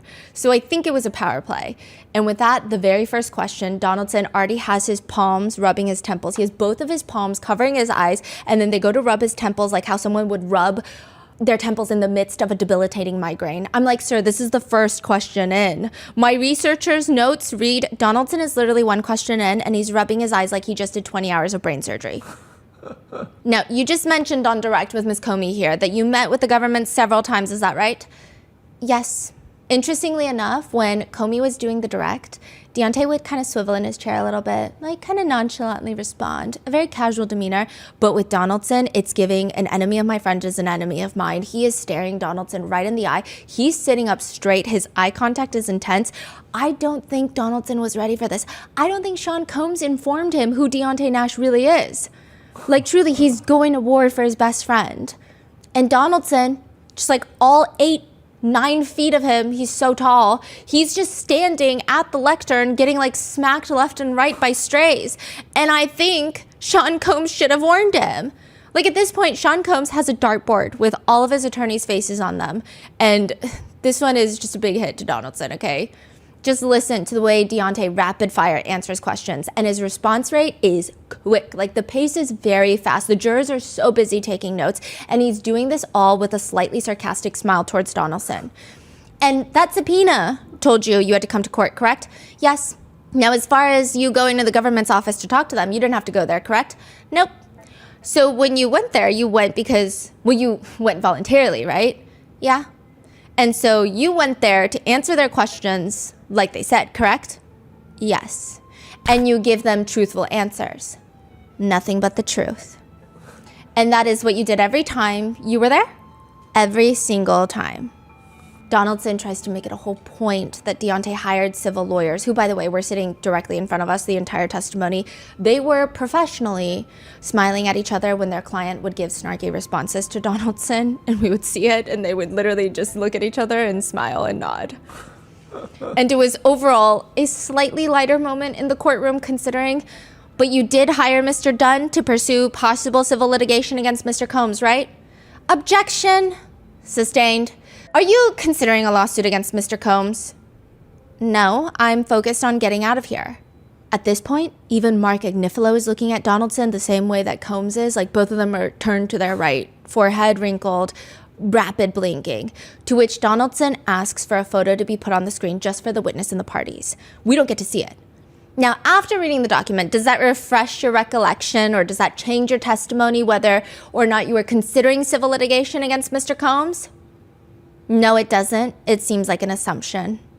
We don't want to do assumptions in the courtroom. So does that document refresh your recollection that you are considering civil? No, it doesn't. Combs is looking at Donaldson. Just what is happening right now? Hold on. It doesn't. Donaldson says, hold on. Deontay Nash responds, it doesn't. It does not? No. So it's fair to say that you do not have or not as much okay, one second.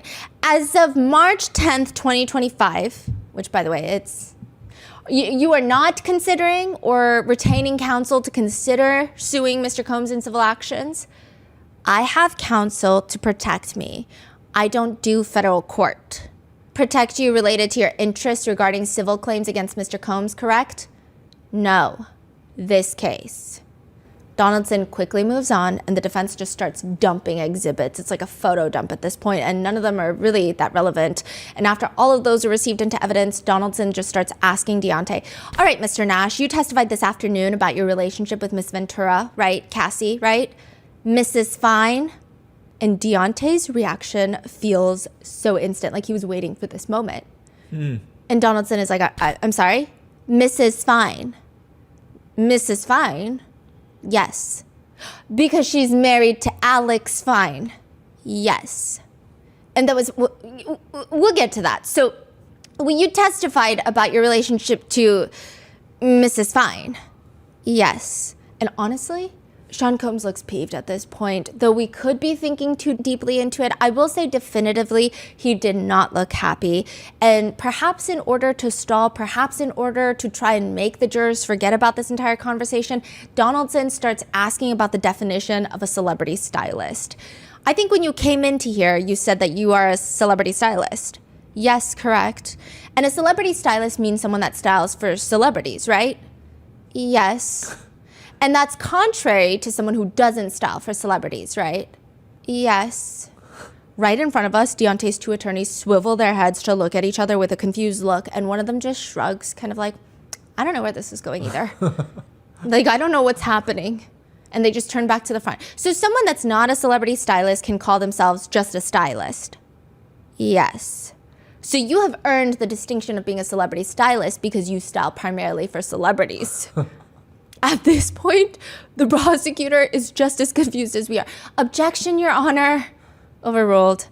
Now, when you know, that's not how you started your career, though, correct? You don't just become a celebrity stylist. You have to move up to become that.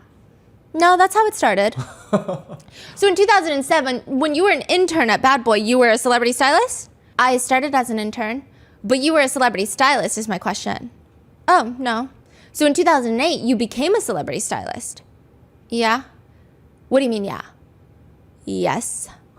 Combs is just staring at Donaldson, mouth agape. So by working at Bad Boy between 2007 and 2008, you just became a celebrity stylist?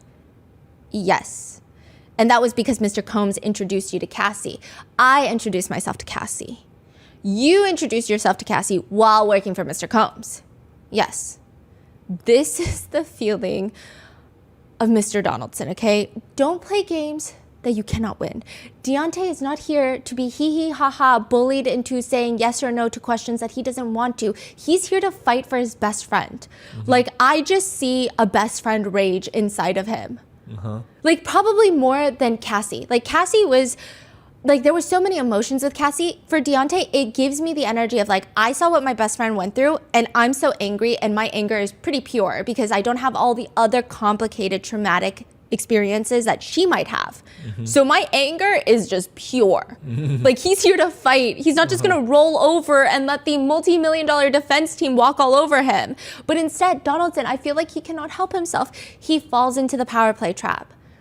This is why I thought Agnifilo or perhaps even Estevao would have been a little better, because Donaldson asks Deontay, so it would be fair to say that Mr. Combs or Bad Boy helped start your career as you have now as a stylist, or as a celebrity stylist. Would that be fair to say? Yeah, go ahead. I'm going, don't worry about it. Dang. And soon after this, Donaldson just starts like wandering around the lectern again. I mean, the showman in him is like bursting out. Starts wandering while asking. Like, he's starting to face the jurors. Then he's turning all the way to the left to the defendant's table head on. At one point, he takes 3 steps to the left to step out of the lectern so his whole body is in view for Deontay, all like, I don't know, 37 feet tall that he is. And I feel like he just like, he gets put on the worst crosses because every time we run into them in the hallway, Mr. Donaldson is truly a gentleman, perhaps more Southern gentleman than Brian Steele. Very sweet. And I hear nothing but good things about the press members that have actually worked with Donaldson. And I'm like, why do they keep giving him these crosses? Okay, but like, more on that. He starts wandering, taking a full-on sightseeing tour while questioning Deontay. So when you talked this afternoon, about your knowledge of studios and your knowledge of time period, your knowledge of when records get released and your knowledge of who releases records and your knowledge of all of this, you were giving us that information based on your extensive experience as a celebrity stylist, right? Comey stands up. Objection, misstates the testimony, Your Honor. The judge is like, you've got to rephrase the question, Mr. Donaldson. Mr. Donaldson, if you could do me a favor and just stay at the lectern just because the court reporters are having difficulty if you're not at the microphone. At this point, Donaldson exaggeratingly plants his feet into the ground like he's like going into quicksand. And it's like, And then the line of questioning starts taking more detours. So many times I would start a note of like, oh, I think I know where this is going. And then I'm like taking notes. And then it's like, oh no, we're onto a new topic. It never got to the point where I thought it was getting to. A few things to note. Donaldson is very likable. He has a very strong presence. I do think that he has to work against that. Maybe he comes off a bit stronger with his very commanding height and his like presence. Maybe it would be too intimidating. But he just like, he tries to bring personality into it, and everything he does, the only feeling that we walked away, like my researcher and I were trying to put it into words, it's always like, weird argument, but go off, I guess. It's always like, it's not like particularly offensive what he's doing. He's not like harassing witnesses. He's not aggressive and mean. It's just like kind of a weird argument to make, but like, I guess if that's what you want to do, that's the whole cross. As a celebrity stylist, you indicated that you purchased clothes, correct? Uh-huh. Is that a yes? Yes. You also helped them pick out clothing for their weddings, correct? Everyone's like, weddings? Yes. And in fact, as you indicated for Mrs. Fine, you helped pick out her wedding dress, correct? Yes. I glance over at the defense table. Combs looks incredibly stressed. Forehead wrinkles. You could stick a quarter into his forehead wrinkle folds. He's very stressed. He's mouth agape staring at Donaldson. Because what are we getting from this line of questioning? I think what he's trying to get at is that him and Cassie are very close. Maybe he has incentive to lie on the stand. Maybe they got their stories straight. Maybe they talked while she was testifying. Maybe he would lie on the stand for her. I don't know what inferences he's trying to make to the jurors, but all I'm getting out of this is Cassie found the love of her life, someone she wants to settle down and have children with after we saw that hotel footage. Like, what's the feeling I'm supposed to get from this? Like, she found her Prince Charming after all, and she's having like a happily ever after now that the defendant is out of her life. Like, Brian Steele is straight up smiling because it feels like, where are we going with this? He's smiling at the defense table. Even Mark Agnifilo is staring at Donaldson like, I'm just watching this unfold. Same as you guys. This is how I know he's doing those strikes at home. Donaldson goes into a string of questions asking, you know someone named Scott Langston? No. Okay, what about, you know the public school brand, the public school clothing brand? No. Do you know Muriel Solomon? No. Every time Deontay says no, Combs is getting more upset. It just is like a string of no's. Donaldson says, now it would be fair to say that when you worked at Bad Boy as an intern and as a stylist for Mr. Combs and as a stylist for Mrs. What's her name? He's talking about Cassie. Mrs. Fine. Like, it's so clear you did not just forget her last name. Alex Fine was a pretty big part of the case in terms of you guys didn't even want him in the room for a certain portion of the testimony. Oh, you feel like it was intentional? It did feel intentional. Like, I mean, unless maybe he's not that well versed in the case, but like, you could pull anyone from the public and be like, what's Cassie's husband's last name? And they'd be like, Fine. Yeah. Huh. You know? Interesting. You didn't just, like, what's her name? And he's like, Fine, Mrs. Fine. There were other artists that were also signed to the Bad Boy roster. Would that be fair to say? Yes. Who were they? French Montana? Wait, French Montana, the hip-hop person, rap star? He literally says it like Wait, that. What? I know. What? So he sounds like almost surprised? No, I think he's trying to draw emphasis on French Montana. I actually don't know. He said, oh, the hip-hop person, rap star. I think he's trying to draw emphasis on French Montana, that Bad Boy had signed a lot of people. Maybe some people in the jury would know French Montana. Maybe they're fans of French Montana. Maybe he's trying to pull a Mark Agnifilo, which is like, oh, Dad, you don't know anything. I don't know. It was just kind of odd. Yes, I mean, and Puff. That's all I can really remember right now. At this point, I would say that Sean Combs is the most intrigued by the cross-examination. He is the one paying the most attention. Even the press are getting lost. I saw a lot of members of the press put down their notebooks and just watch because, like, every point that starts somewhere, the notes, like, end without getting to the point. So then it would just be, like, a new thing that starts and everyone's just like, we'll just read the transcripts later because what's happening right now? I mean, the line of questioning has no clear, obvious point to us. And then it just starts over. It just feels like a sightseeing tour. Do you recall a haircut that Cassie had, the side haircut? Yes. That haircut became almost iconic status, correct? Yes. It became the Cassie cut, correct? Yes. People all around the world were getting their hair cut, correct? Objection, Your Honor. Sustained. Let's move on. We do not indeed move on. Who decided that haircut? Who suggested the haircut? Puff. Then we take a detour to just celebrity name drop. At least that's what it Wait, feels that was like. the end of the haircut? Yeah. For no reason. That's why I'm telling you, a lot of us stop taking our notes because it's like, okay, we're getting somewhere with the haircut. Is it about coercion? Is it about control? Is it about, what is it about?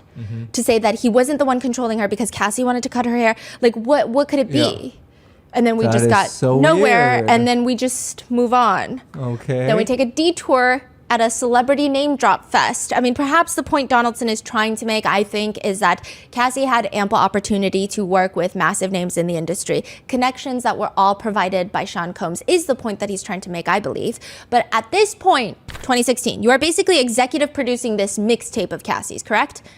Deontay did mention that he was heavily involved and that he should have been called an executive. Remember that in the direct? With the team, we have a team. You got no credit for that, right? No. You got paid no money for that. No one got paid for the mixtape. So no one besides you and Cassie knew what you did on this mixtape. Is that fair to say? Rob Holiday? Rob Holiday is the low-budget producer you said earlier? Yes. At this point, all the Combs family and friends are just kind of smirking in the pews because, like, what is this right now? And, like, they probably know Rob Holiday. Oh. Like, what did Rob Holiday do? I don't know. Oh.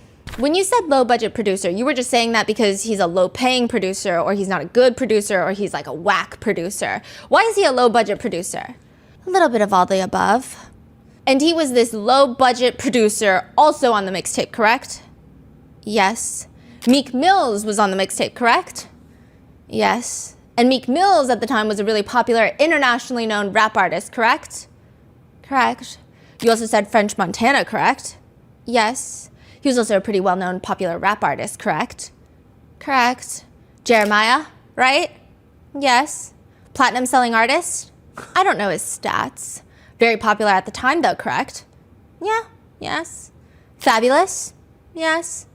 Combs has almost no reaction to any of the names being listed, except when Donaldson brings up Rick Ross. Combs sits up, he puts his left arm on the table, and he's kind of now facing a little bit towards Donaldson and now the jury. And perhaps he realizes how awkward this is because in this random awkward motion, he like puts his right arm up now, and now he's like facing more towards the front, but kind of like a kid at the back of the classroom, like just like awkward. There's a lot to be said about Sean Combs and Rick Ross. Side note, Jonathan Odie said during his interrogation that the two were sleeping together. They're gay. Diddy and Ross and Khaled. They're all gay. Okay? DJ Khaled, Rick Ross, and P. Diddy? Yeah. They're all gay? Yeah. That is Jonathan Odie's words. I never uttered such a thing. There's also a video of Diddy and Rick Ross that has been making its rounds on TikTok where they are holding up a gallon of soap. I don't know, it's like liquid soap in a gallon. Rick Ross is shirtless. Janice Combs, Diddy's mom, is in the back in a golf cart. He's calling it a open top like convertible, and they're making all these weird comments, and like the energy is off, and Rick Ross is just asking Janice Combs, Diddy's mother, if she likes the slippery soap. Pristine Mama Combs, how you like the slippery soap? Y'all better stop buying this slippery soap, man. Which, like, I don't know. It's just interesting. I mean, the note, like the leaning forward, and then he starts taking notes around the time that Rick Ross is mentioned. I don't think it's anything other than AI-generated conspiracies, but I am intrigued by everything Jonathan Odie has said. Now, back at the cross, Donaldson asks, but Too Short was on there too? Yes. And he is a really well-known, correct? Moderately. So these rap artists, these platinum-selling popular rap artists at the time, all were on Cassie's mixtape, correct? Which I see the point, but it took a second to get to that point, and I do think that the jurors got lost at that point. Deontay's testimony was really only supposed to last for 1 day because he has a flight scheduled on taxpayer money, by the way, which is not a dig. Just to give you an idea, this trial, we don't know the exact figure, but it is likely that for massive federal criminal cases, it's costing you and I, taxpayers, perhaps close to $3 to $10 million, if not more. I wouldn't be surprised if it's a lot more. The judge asks him, Mr. Donaldson, about how much time do you have left? And this is during a break where the jurors are out of the room. I have absolutely no reason to believe I'll be finished by 4. Which is fine. Combs is entitled to a fair trial. However, Donaldson did not mention any of this earlier when the prosecutors were informing everybody about Deontay's flight back out to LA. Even the judge is staring at him like, wait, but did you know that you were not going to be finished by 4 when we had the discussion and I told the jury that I was going to get them out by 4? You should have told me that. We would have let the jury go and Ms. Comey or other folks from the government side could have made the appropriate arrangements given that there's a flight later today. Respectfully, Judge, is this a late-breaking development that you now think you won't be done by 4? Judge, respectfully, I tried to do what the court and Ms. Comey was considering, which is to try and get finished by 4. After going through what I'm going through, I'm telling the court that I do not think I'll be done by 4. I understand. Look, you should ask the questions you need to ask. My only request is moving forward, just let me know because I don't want to tell the jury something and then have them leave. I don't know. When they think that they're going to be here, we can finish something up, I let them go. I want to be able to give the right instructions to the jury in the future. Anyone from the government side, any response or anything regarding scheduling that we need to know? Ms. Comey stands up. I'll work on rebooking the witness's flight, Your Honor. I'll note that this witness does not seem to be fighting Mr. Donaldson. He seems to be answering the questions. I think many of the questions are repetitive and covering the same territory over and over again. I'm hoping we can be more efficient. The judge says, you mean how would you define stylist? And everyone starts giggling. So the judge was like, what are we doing here? Like, we're staying till 4 for this? Yeah. Exactly, Your Honor. All right, so let's go to 4 and then we'll take a break. And then on the break, the only thing is we do need to move this along. Maybe we can use the break to make sure that we're being as streamlined as possible. So during the break, there's a brief huddle with Combs and his attorneys. Combs looks like the football coach trying to motivate his team. And then he glances back at Justin Combs, his son, who gives him a thumbs up. And I wrote in my notes, sir, don't lie to your dad. Like, that's crazy. That's not what's happening right now in the pews. It's not what we observe in the jury right now, but I guess, sure, thumbs up. Maybe it's like, hee, I don't know. Or maybe this is all a stalling tactic. Maybe this is all part of a greater chess move that I am too dumb to even recognize. I don't know, but it wasn't giving thumbs up. Another thought that we had was that this was a scare tactic for Mia, which is the second victim testifying in this case. And she was actually in the courthouse. She was supposed to start her testimony right after Deontay Nash. But we didn't even get to her that day. So maybe it was a scare tactic. I don't know. It was so confusing. The cross was so confusing. We thought of all these crazy things. Oh, maybe that's another. We're like, there's got to be a strategy because what was that? If there's no strategy, what was that? After the break, Deontay Nash walks back in. This time he's wearing a big bomber jacket. Diddy's entire family watches him walk down the aisle. Combs is popping what appears to be a cough drop in his mouth. Deontay sits down and the judge looks at his new jacket. It's not just you. It is freezing in here. It is freezing in here. I'm like, how are y'all doing this every day? If you thought that things would get better after the break, Donaldson leans forward into the mic. Mr. Nash, welcome back. Thank you. You're welcome. Nice coat. Thank you. You're very welcome. What size is it? Not your size.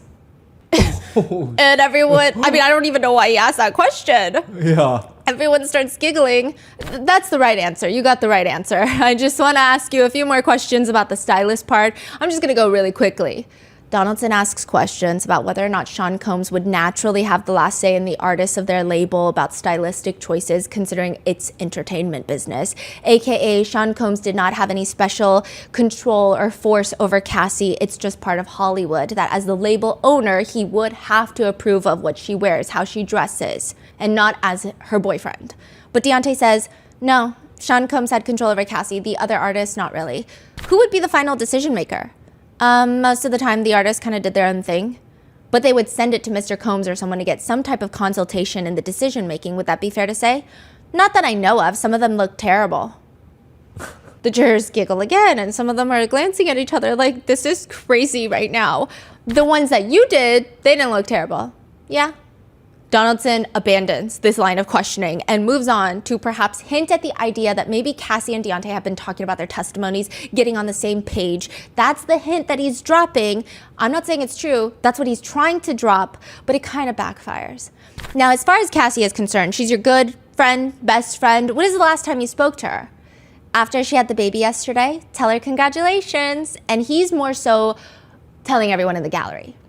Oh, you're saying congratulations, or you're telling me to tell her congratulations? He's like, no thanks. Like, you don't go tell her congratulations, you're crazy. There's a few gasps. Combs from his side profile, he does like a subtle nod, but it appears that his jaw is clenched. And like we can tell because usually his default is that his mouth is slightly ajar, but it's like clear that his jaw is clenched. And it just, in our personal opinions, it looks like he's trying to watch his face because, of course, everyone's going to be looking for his reaction. Even the judge butts in. All right, let's keep it going. The last time you spoke to her was yesterday? Yes. And before that was when? Probably the day before that. So it's fair to say that you spoke to her. You know she testified in this trial, correct? Yes. You spoke to her before she testified, correct? Yes. You spoke to her after she testified, correct? Yes. Did you speak to her in the middle of her testimony? Not really, no. You say not really. What does that mean? Did she call you? Did you ask her how she's doing? How she was doing, but more like her clothes stuff. And Marnie handled most of that because she was here in New York. And so you spoke to her about what clothes she should wear while she was testifying. Is that fair to say? Yeah. Donaldson takes off his glasses. Because Cassie is one of your best friends. You were helping her pick out the clothing that she was going to wear to come to court, correct? Correct. Because again, she's still an artist, entertainer. So it's important how she looks, correct? The feeling is he's making it seem like, the point that I got was trying to make it seem like Cassie is vain. She's a performer at the end of the day that wanted to do anything to excel her career. Perhaps even possibly draw a conclusion and connection that if she's a performer, was she performing while she was testifying? Was this all a performance? Like, it's just, it's not a good look. I don't know how deep this like rabbit hole could go down. Maybe it's just, hey, jurors usually don't like vain women who care about their clothes a lot. Maybe it's that. But Deontay shuts it down as quickly as Donaldson brings it up. Oh no, that wasn't why. You wanted to make sure she looked good coming to court. No, she couldn't fit anything. She needed clothes. Because of the pregnancy. Yes. You wanted to get the right clothing for her pregnancy. Exactly. You wanted to pick out the stuff that fit her for the pregnancy. Correct. So again, that didn't go anywhere. No, and I feel like the jurors were... I think that even if you watch the internet reactions, I think that Cassie is a more polarizing witness in this case. I think depending on a lot of the biases that people have going into this, some people think that she's a gold digger. She knew what she was getting into. And like maybe those people exist in the jury. Who's to say? I'm not in the jury, right? But just there, when I was watching their reactions to Cassie's testimony, there were some times where it felt like the jurors were not as receptive of her, or where they didn't like certain things. It seemed like they really didn't like her intercontinental lawsuit. It didn't seem like they even liked her lawsuit against Sean Combs, where she got $20 million as a settlement. It's like these things, you could just kind of sense something. However, with Deontay Nash, the way he talks about Cassie, he makes her less polarizing. Because it's just like a feeling of like, if I have a best friend who is...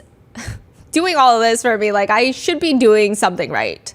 Like he just makes her a lot less polar. I don't know if that's making any sense. Makes sense. Yeah. And just the way that he's talking about her, smiles when he sees her picture, like it feels very genuine. Now, Donaldson, in what feels like a last resort, just takes the role of a Fed. My researcher writes, "Sir, are you a narc? What is happening?" Now, we also mentioned yesterday that you had met with the government several times, correct? Yes. Too many times to even remember, correct? Yes. On the few of your meetings with the government, did you arrive at the meeting before smoking marijuana? One of them, Maureen, cut it short. Maureen is Maureen Comey. Because of what? She said she wanted me to have a clear mind. So you went to the meeting and you told her that you were high at the time? Yeah, I didn't say high. I said I'm smoking right now. I didn't say I was high. I'm sorry. So you told her that you were smoking. Well, not in the meeting, before you got to the meeting. Yes. And then Ms. Comey told you need to stop the meeting because she wanted you to have a clear mind. I don't know where this went. That was it. And then he later asks Deontay Nash about another party. You said that Cassie was super high, correct? Correct. And you said that Mr. Combs was intoxicated, correct? Correct.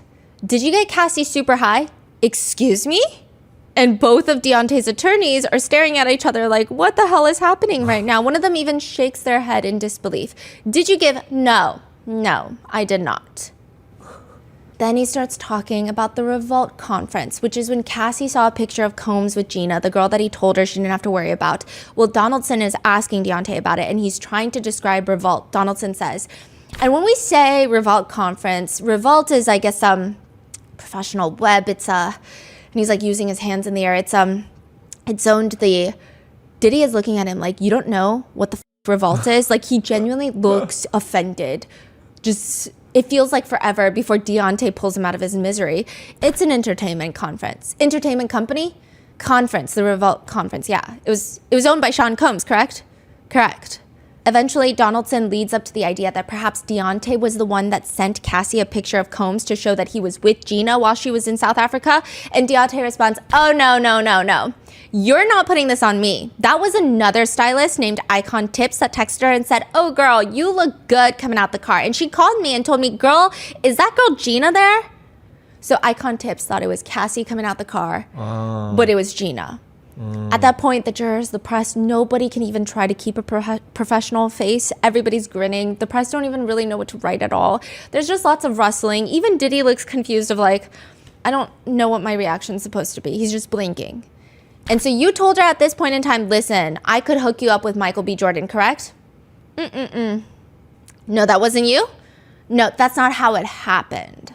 So you said that you set her up with Michael B. Jordan, correct? Yeah, but that's not how that happened.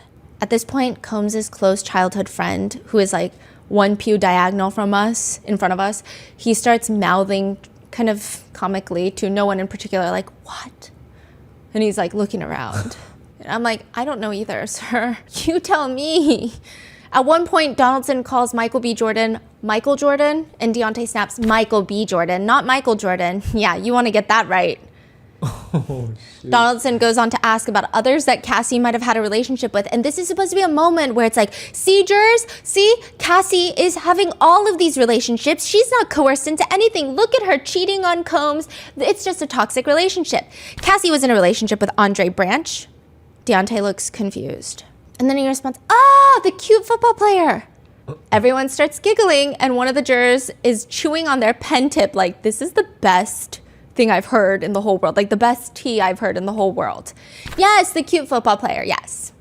Oh yeah, but I never met him. But you were aware that Cassie was in a relationship with Andre Branch, correct? Yeah. Are you aware of a person named Brandon from the NFL? No. Combs wrinkles his eyebrows and starts writing on a Post-it that is now going to be teleported through the attorneys to Donaldson at the lectern, but before it gets there, Donaldson corrects himself. I'm sorry, NBA, not NFL, NBA. Still no. Still no? No. A few other notable moments, Donaldson tries to build this picture where whenever Cassie would get mad at Sean Combs for him cheating on her, she would also go out and party, like a wild party girl. But Deontay is not having it. Not necessarily. She and I are both super chill. We spent a lot of time at home, to be quite honest. He brings up a text message, Donaldson does. But Deontay texts her, but when you said, girl, let's go out and do our thing, Deontay says, no, boo, nothing crazy. Like, that's like going to Nobu. Donaldson brings up text messages where Deontay asks Cassie, what are you doing? Cassie responds, about to go out of town for a couple of days, getting my stuff together. Where are you going? Secret trip, LOL. Donaldson has Deontay read out each message that he sent Cassie, and then Cassie responds, secret trip, LOL. Deontay leans into the mic to read his full message that we also see on this screen, and it just reads, girl, and he says it like that. And then everyone is just like suppressing their giggles in the courtroom because everyone is stressed, and like, it is kind of funny. The jurors are reading these text messages like they're like moving around in their chair, biting their pen tip like this is YouTube drama. That's the energy during this testimony because of how insane the back and forth between Donaldson and Deontay is. The jurors are not even trying to suppress smiles. Even the judge is smiling at that. And then he adjusts his glasses and he is no longer smiling because justice is not light and there is a lot of weight on his shoulders. But Donaldson is a very serious man here. He says, so when she says... So Donaldson has never giggled. No, the way I see them, they're so passionate and they never giggle. I'm like, I get confused. Do these people just believe everything they say? Like, that's how I feel about Mark Agnifilo, Brian Steele, and Donaldson. Like, they have this way about them where I'm like, No, but like we're all giggling because you can't be serious, but then I look at you and you look so serious. So now I'm confused. Like I thought you were playing into something, but then I look at you and you're so serious. Like you're saying this with your full chest. Like Mark Agnifilo is like, he went to Costco because Americans buy in bulk, and so he bought baby oil in bulk. And then when I first heard that, I thought he was crazy. When I see him in person, I'm like, I think he genuinely believes this. I think Diddy told him that, and he's like, yeah. I could be wrong. I could be so naive. And she's going on a secret trip somewhere, correct? Correct. And she didn't tell you where she was going, correct? No. Because she didn't want you to know where she was going, correct? Probably didn't want to text it. Well, you didn't call her back and say, what's the secret trip, where you're going, etc., correct? I may have, or she may have told me. Good friends don't really pry like that, you know what I mean? To which a lot of the jurors look like they're agreeing with Deontay. What do you mean agree with Deontay? Like a few of them are kind of looking up, and it's almost like they're stopping themselves from a nod. Because it's like, that makes sense. Yeah. Throughout a lot of the testimony, Combs goes from glancing at Donaldson to blinking nonstop, and eventually the cross just becomes so long that he just starts looking at the clock, which is right on the wall behind the press pews. There were other parts of the cross that were just...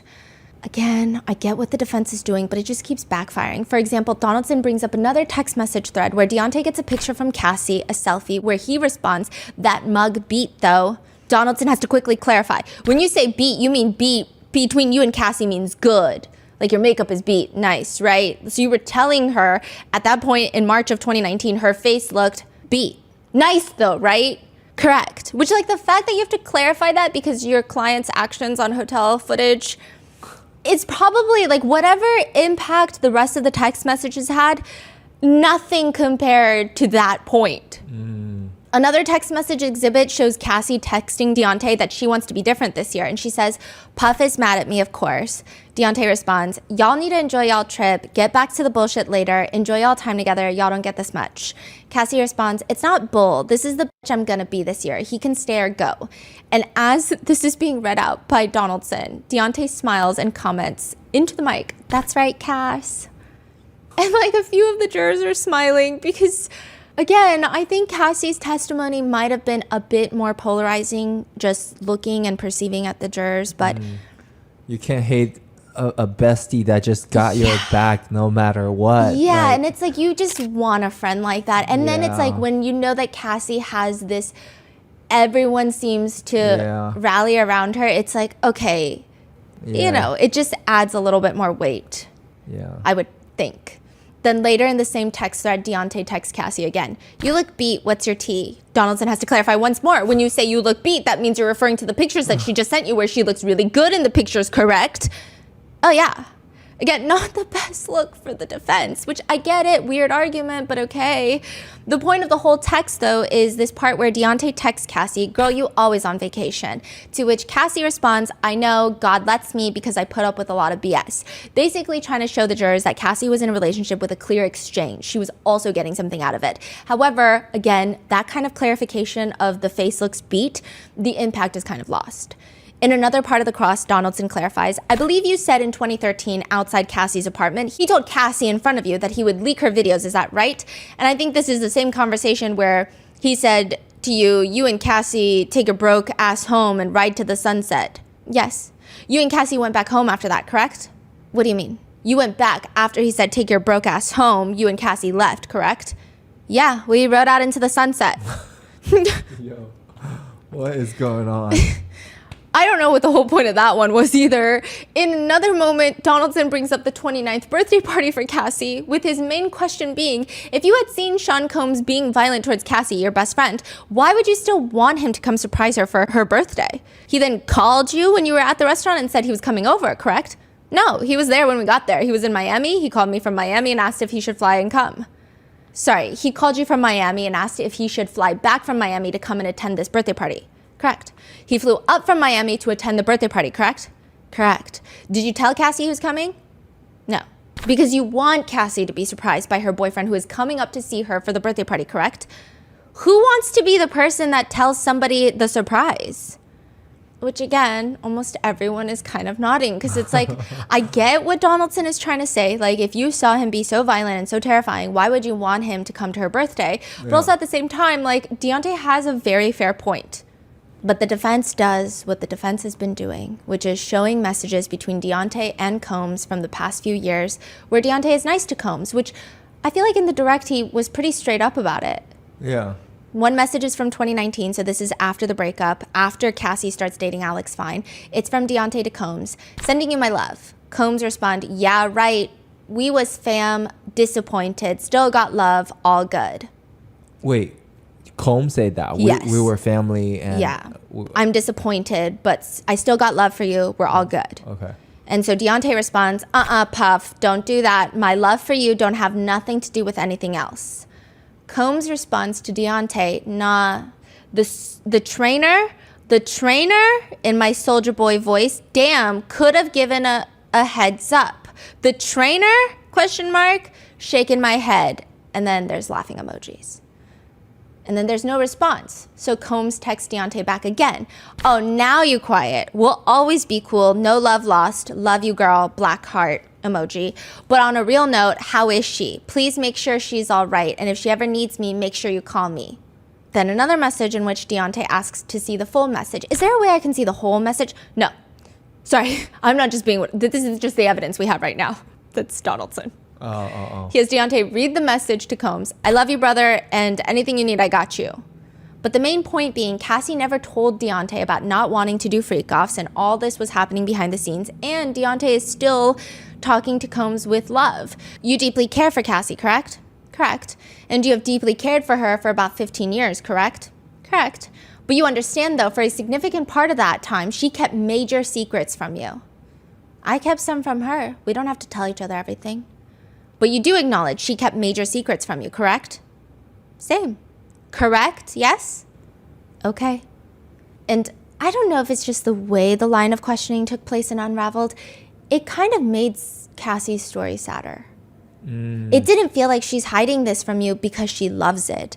It just kind of felt like she couldn't even tell her best friend. Yeah. And then she had to tell the world. So it's just kind of sad. Like, that was the feeling. Like, it didn't give what I think they wanted it to give. In the redirect, Prosecutor Comey brings it home. Why did you always have concerns for Cassie's safety if she also told you that she was happy at times with Mr. Combs? Because it can go from happy to chaotic in a split second. And when it went from happy to chaotic in front of you, what had you seen happen? Him be violent. What did you hear him say at Cassie's apartment that Cassie was going to do that night on her birthday? Your girl, you're gonna get some dick tonight. What did Cassie tell you the same night about whether she wanted to go with Mr. Combs to a hotel? She didn't want to go. She wanted to hang out with us. And with that, there is no recross. So Comey is really good at just like boom, boom, boom, boom, boom, and then just clears it up. Comey is incredibly sharp. I think she's, like, the way she communicates is insane. I think she could teach 25 master classes on communication. She's effective. She's to the point. She knows exactly what the jurors need to hear afterwards.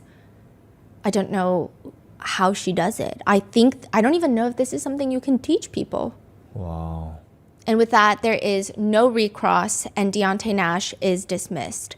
On his way out, he passes Xavier Donaldson at the defense table, and he leans down and he whispers something with a smile. We couldn't hear it, but I imagine, because my researcher and I were like, okay, the vibe is this.